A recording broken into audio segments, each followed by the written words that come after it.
Hello students, स्वागत आप सभी का फिर से आपके अपने YouTube channel expert English study classes में। नरेशन टॉपिक में हमने पिछले वीडियो में कुछ सेंटेंसेज छोड़ दिए थे, जो सेंटेंसेज स्पेशल सेंटेंसेज मतलब डायलॉग वाले सेंटेंसेज, जिनको हम आज देख लेते हैं इस वीडियो में। देखिए,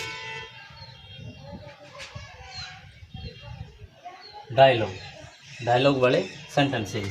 इसमें क्या होता है कि दो कैंडिडेट के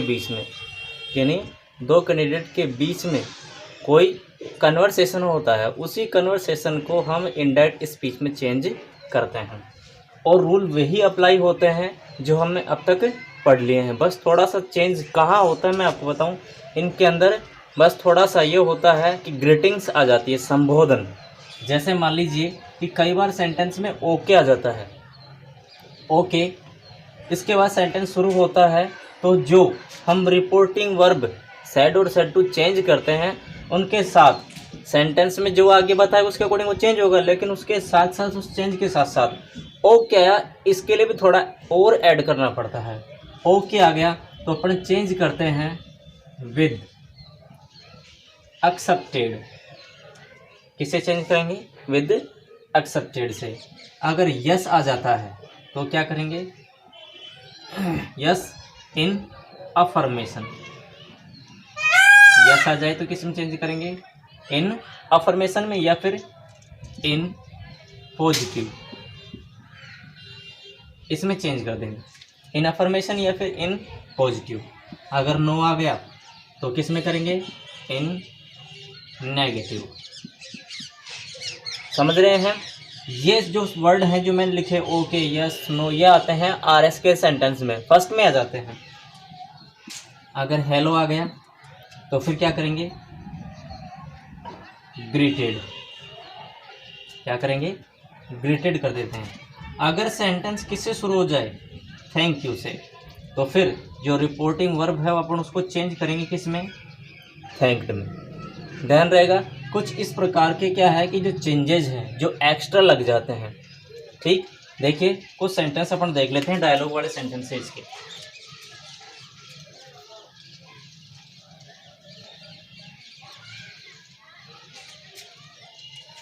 जैसे Amit, how are you Vineet. अब यहाँ पर एक कैंडिडेट हो गया अमित, इसने कोई क्वेश्चन पुटअप किया है, हाउ आर यू, किससे किया? विनीत से। तो मतलब यहाँ पर जो दूसरा पर्सन है वो कौन है? विनीत है। विनीत ने अब इसके प्रश्न का जवाब दिया, I am fine. I am fine, ये हो गया। अब इसमें क्या होता है कि एग्जाम में थोड़ा सा सेंटेंस सोल्व मिलता है। कैसे? अमित, डबल एच वर्ड है, क्वेश्चन मार्क है, इसलिए जो सेड टू है वो किस में चेंज होगा? आस्क्ड में। फिर इसके बाद दूसरा सब्जेक्ट कौन है यहाँ पर? विनीत। यहाँ सब्जेक्ट, यहाँ पर ऑब्जेक्ट एडजस्ट हो गया, क्योंकि इन्हीं दोनों के बीच में बातचीत चल रही है। यहाँ तक सेंटेंस आपको सोल्व मिलेगा, इसके बाद आगे ऐसे डॉट डॉट मिल जाता है। मतलब कहने का मतलब यह है कि पेपर में यहाँ तक आपको सोल्व दे रखा है, आप यहाँ तक कॉपी कर ले, उतार ले, इसके आगे का सेंटेंस आप बढ़ाएंगे। बाकी जो अब तक अपने रूल स्टडी कर लिए हैं उन रूल के अकॉर्डिंग, उनके बेस पर। देखिए अब यहाँ पर हमने देखा कि सेंटेंस डबल एच वर्ड है, इन्वर्टेड कोमाज आ गया। इन्वर्टेड कोमाज को हटाकर कनेक्टिव के रूप में वही डबल एच वर्ड लगता है जो यहाँ पर दिया जाता है। हमने पढ़ा था इंटरोगेटिव सेंटेंस में, तो यहाँ पर डबल एच वर्ड कौन है? हाउ। तो हमने इसी को क्या बना दिया? कनेक्टिव बना दिया। इस डब्ल्यू एच वर्ड के बाद सबसे पहला काम रह गया सब्जेक्ट लिखना। क्यों? क्योंकि मैंने नियम लिखवाया था कि कनेक्टिव लगने के बाद सेंटेंस कैसा बन जाता है? सिंपल बन जाता है। तो रूल भी किसके लगेंगे? फिर सिंपल सेंटेंस के ही लगते हैं। तो सबसे पहले सब्जेक्ट, और सब्जेक्ट इसमें कौन है? यू। यू कौन सा पर्सन है? Second person. अब यहाँ पर यू सेकंड पर्सन है तो किससे चेंज होगा? ऑब्जेक्ट से। ऑब्जेक्ट यहाँ पर कौन है? विनीत। विनीत एक बॉय है, लड़का है, जिसका प्रोनाउन क्या होगा? ही। अब यू देखो यहाँ पर कौन सी फॉर्म है? यू फर्स्ट फॉर्म है या थर्ड फॉर्म है? कैसे पता चलेगा? मैंने आपको बताया था रूल 4th में कि अगर ये यू मेन वर्ब से पहले हो तो फर्स्ट फॉर्म होगा, अगर मेन वर्ब के बाद होगा तो कौन सी फॉर्म होगा? Third form. यहाँ हेल्पिंग वर्ब है फिर सब्जेक्ट, इसके बाद क्या आएगी, मेन वर्ब आएगी। मतलब मेन वर्ब से पहले है तो इसका मतलब ये कौन सी फॉर्म है, फर्स्ट फॉर्म है। अब ये फर्स्ट फॉर्म है तो हमें ही की भी कौन सी फॉर्म लेनी है, फर्स्ट फॉर्म। और ही की फर्स्ट फॉर्म क्या होती है, ही। हो गया, ही, हिज, हिम। सब्जेक्ट लिखने के बाद हमें लिखनी है यहाँ पर हेल्पिंग वर्ब। क्या लिखनी है, हेल्पिंग वर्ब। अब हेल्पिंग वर्ब देखो यहाँ पर कौन है, आर। इज हमारा है, किस में चेंज होगा, वॉज वर्ब में। और ही के साथ क्या लगेगा, वॉज। हो गया। WH वर्ड हमने कनेक्टिव के रूप में लिख दिया, सब्जेक्ट हमने लिख दिया, हेल्पिंग वर्ब हमने लिख दिया। ठीक है, उसके बाद मेन वर्ब लिखना। सेंटेंस में मेन वर्ब नहीं है, क्या बच गया, विनीत। विनीत बच गया ना। अब देखो किसी नाउन के पहले या बाद में, किसी नाउन के पहले या बाद में अगर कोई कोमा लग जाता है तो इसका मतलब वह नाउन उस सेंटेंस का पार्ट नहीं है जिस सेंटेंस के साथ वह जुड़ा हुआ है। तो विनीत इस सेंटेंस के साथ जुड़ा हुआ, मतलब यह है विनीत इस सेंटेंस का पार्ट नहीं है। इसका मतलब दूसरा सेंटेंस कौन सा रह गया, जो अपन पहले लिखते हैं, आरवी वाला। अब देखो क्या हमने विनीत, जो सेंटेंस अपन सोल्व कर रहे हैं उस सेंटेंस में क्या हमने विनीत शब्द को लिख लिया है या नहीं लिखा है।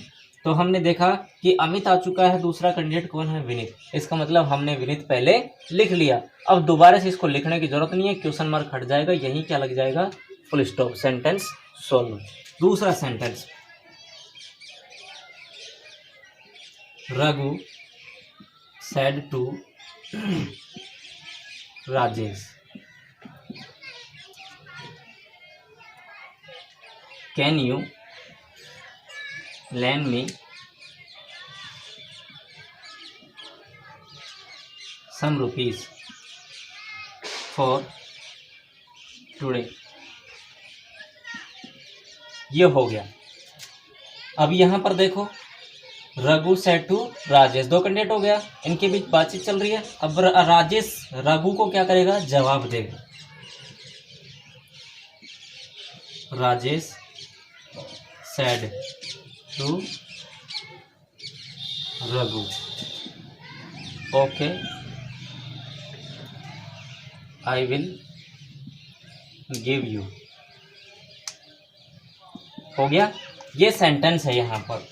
अब यहाँ पर देखो रघु सेड टू राजेश, रघु ने राजेश से कहा, can you lend me some rupees for today, क्या आज तुम मुझे कुछ रुपए उधार दे सकते हो।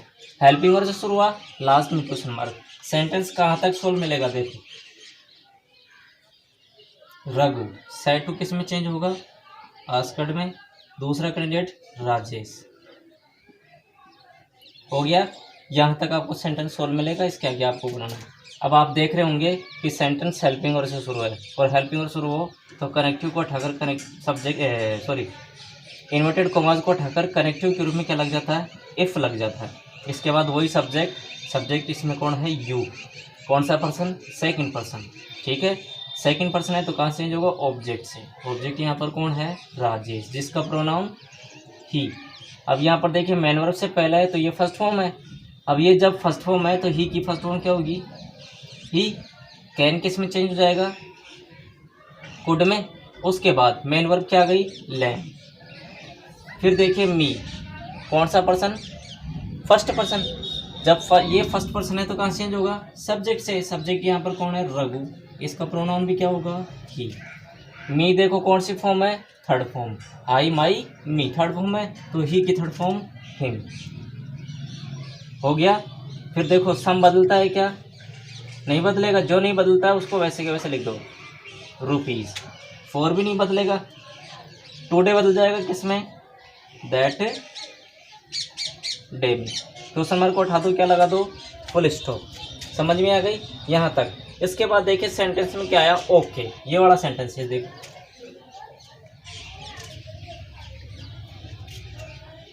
राजेश सेड टू दे रखा है, यहाँ पर देखो क्या है, इसको भूल जाओ एक मिनट के लिए। यहाँ पर देखो क्या गया, प्रोनाउन आ गया। सेंटेंस सिंपल है, सिंपल सेंटेंस है। अपन सेड टू किस में चेंज कर रहे थे, टोल्ड में। लेकिन ये डायलॉग वाले सेंटेंस है, इसमें टोल्ड में ना चेंज होकर किस में चेंज होगा, रिप्लाइड में। किस में चेंज होगा, रिप्लाइड में। डायलॉग में सिर्फ ध्यान रखना, राजेश रिप्लाइड। हो गया, सेड टू चेंज हो गया। अब यहाँ पर ओके आया तो मैंने अभी आपको लिखवाया था कि अगर ओके आ जाता है तो इस सेड या सेड टू के साथ क्या जोड़ना पड़ता है, with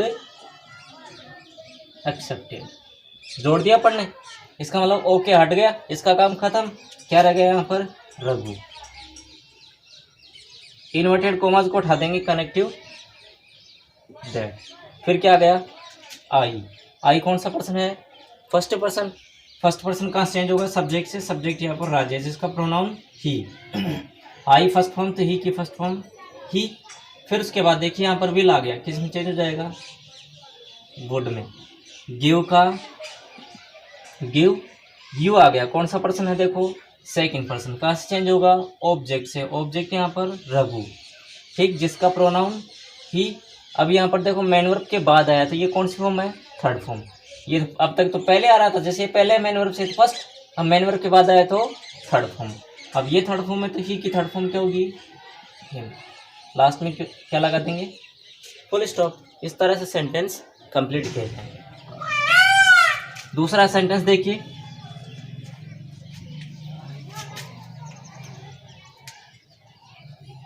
the teacher said to the principal,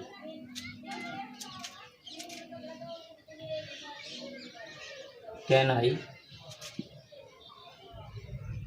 join your school, sir? The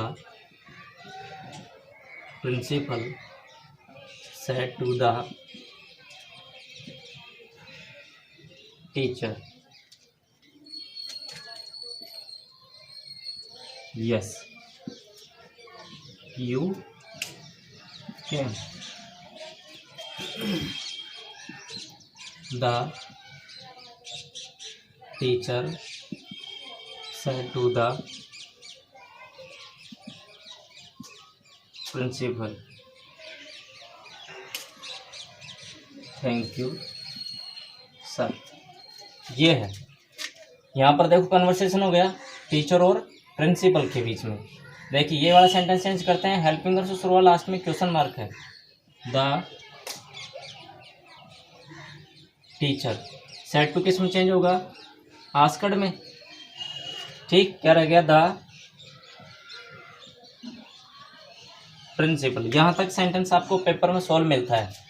इसके आगे का आपको चेंज करना होता है, इन्वर्टेड कोमास आ गया, सेंटेंस हेल्पिंग वर्ब से शुरू है, इन्वर्टेड कोमास को उठाओ और क्या लगा दो, इफ। इसके बाद सब्जेक्ट, सब्जेक्ट कौन है यहाँ पर, आई। फर्स्ट पर्सन कहाँ से चेंज होगा, सब्जेक्ट से। अब यहाँ पर टीचर देखो, जिसका प्रोनाउन क्या माना जाएगा, ही। आई फर्स्ट फॉर्म है, तो ही की फर्स्ट फॉर्म क्या होगी, ही। कैन का क्या होगा, कुड। जॉइन का जॉइन। यूर आ गया सेकंड पर्सन, कहाँ से चेंज होगा, ऑब्जेक्ट से। ऑब्जेक्ट प्रिंसिपल, जिसका प्रोनाउन ही। अब यूर सेकंड फॉर्म है, तो ही की सेकंड फॉर्म क्या होगी, हिज। स्कूल का स्कूल। अब देखो यहाँ पर सर, इससे पहले क्या गया, एक कॉमा आ गया, नाउन से पहले क्या गया, कॉमा। अब देखो क्या हमने सर किसके लिए है, प्रिंसिपल के लिए, तो क्या सेंटेंस में हमने प्रिंसिपल पहले लिख लिया है, लिख दिया। इसका मतलब दोबारा सर हमें लिखने की जरूरत नहीं है, सेंटेंस यहीं पर कंप्लीट हो जाता है। दूसरा सेंटेंस देख लीजिए, the principal said to the teacher हो गया, ठीक। तो यहाँ पर देखो वो जवाब दे रहा है उसको, क्या लिखेंगे अपन, रिप्लाइड। रिप्लाइड। अब यहाँ पर यस आया तो क्या लिखेंगे, रिप्लाइड इन अफर्मेशन। मैंने अभी बताया था आपको कि यस आ जाए तो क्या करेंगे, इन अफर्मेशन या फिर इन पॉजिटिव। क्या रह गया यहाँ पर, द टीचर। द टीचर हो गया। इसके बाद यस तो हट गया, इन्वर्टेड कोमास को हटाकर कनेक्टिव क्या लग जाता है सिंपल सेंटेंस में, दैट यू आ गया। कौन सा पर्सन है, सेकंड पर्सन। कौन सी form, first form. Second person object से बदलेगा, जिसका प्रोनाउन ही। यू फर्स्ट फॉर्म, ही की फर्स्ट फॉर्म क्या होगी, ही। अब यहाँ पर कैन का क्या हो जाएगा, कुड। लास्ट में क्या लग गया, फुल स्टॉप। लास्ट सेंटेंस है यहाँ पर देखिए, the teacher said to change हुआ किस में, थैंक्ड में, क्योंकि मैंने बताया थैंक यू आ जाए तो किस में चेंज करेंगे, थैंक्ड में हो गया। क्या रह गया यहाँ पर, द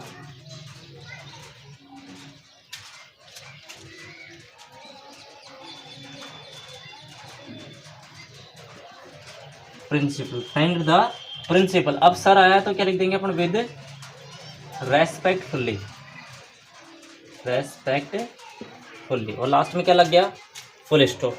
अब आप सोच रहे होंगे कि यहाँ पर रेस्पेक्टफुली क्यों लगा। रेस्पेक्टफुली अपन ने इसलिए लगा दिया क्योंकि एक तो वो ओहदे में उससे बड़ा है, दूसरी बात उसको थैंक कर रहा है और सेंटेंस आगे नहीं बढ़ा, इसलिए अपन ने सेड को तो चेंज कर दिया थैंक्ड में, ऑब्जेक्ट था उतार लिया। तो सर को हटाने के लिए अपन ने क्या कर दिया, विद रेस्पेक्टफुली लिख दिया है, क्योंकि सर की जगह क्या आ गया, प्रिंसिपल भी आ गया, उनको रेस्पेक्ट देने के लिए विद रेस्पेक्टफुली लिख दिया गया। इस तरह से डायलॉग वाले सेंटेंसेज सोल्व किए जाते हैं, ध्यान रहेगा। तो यहाँ पर ये डायलॉग वाले सेंटेंसेज समाप्त। आज के वीडियो में इतना ही। अगर किसी को कोई भी समस्या होती है तो कमेंट बॉक्स में जाएं, वहाँ पर कमेंट करें, जो आपको समस्या है वो पूछें, उसका आपको आंसर मिल जाएगा। Okay, thank you.